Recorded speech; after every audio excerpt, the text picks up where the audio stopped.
Hello everyone, it's Shane Kanto, your Wasteland reviewer, and I'm here to review The Little Mermaid. And this is the latest in a long line of live-action Disney remakes, and this taking the 1989 classic that started the Disney Renaissance with Alan Menken and Howard Ashman, bringing some of the most iconic and beloved music to Disney films. And here, this time around, we don't have Howard Ashman, but we do have Alan Menken, and apparently we do have Lin-Manuel Miranda, who kind of fills in. You could definitely tell. This particular film is directed by Rob Marshall, and Rob Marshall has done such films as Mary Poppins Returns and Chicago, Into the Woods, 9. He does musicals, and he's bringing his talents to this one, which is a big budgeted, big special effects driven musical. And what's so strange is they took an hour and 20-ish minute film and made it into a 2 hour and 15-minute film. And what did they add? They added songs, which most of them aren't very memorable. And one of them is very obviously a Lin-Manuel Miranda rap done by Awkwafina, which is not great. It's kind of annoying, but it's those added in. It draws out sequences. This film doesn't have a musical number for what feels like at least 25 minutes to start the movie. And that's one of the biggest issues with this film, is Marshall really struggles with pacing. This film feels like a film way stretched out.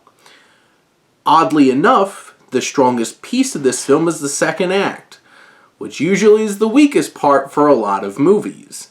But it's that middle part where you get Ursula becoming a bigger part of the film, which Melissa McCarthy is absolutely fantastic anytime she's on screen, and she's really doing a great job. One of the biggest improvements of this particular film is expanding the actual dynamic between Ariel and Prince Eric.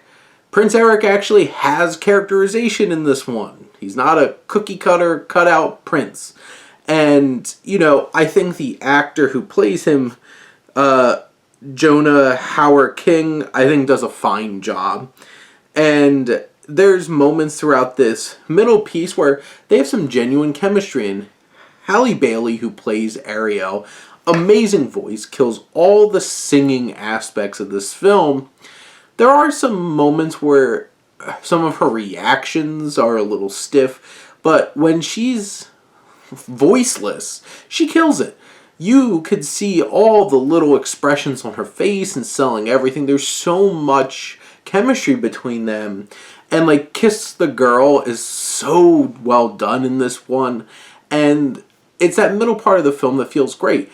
And then the climax of the film of the turn with Ursula and confronting Ursula feels like it happens in 3 minutes. And it's just why is this movie 2 hours and 15 minutes and you're rushing things? And it just feels like the time isn't always figured out well and how it's going to be spent. Like I said, Bailey gives a strong performance. Hauer-King, fine job. McCarthy, fantastic. King,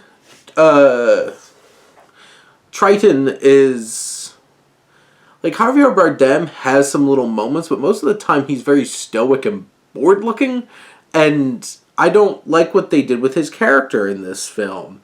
And David Diggs, fantastic. He's really bringing it his all. Awkwafina's being Awkwafina and thought it was an odd choice for Scuttle. And Jacob Tremblay as Flounder. Flounder is as unimpactful in this film as he is in the original. So, not really much changed.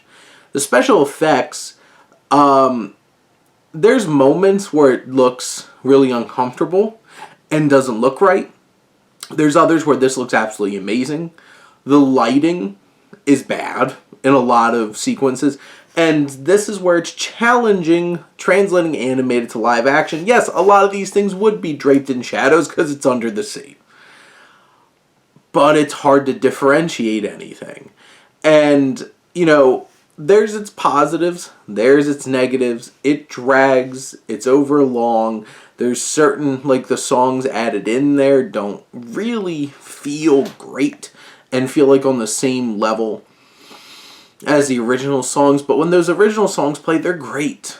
Much of the cast is great. It's just one of those kinds of things where it's just like, this is very enjoyable. And overall, I think it's a fine film.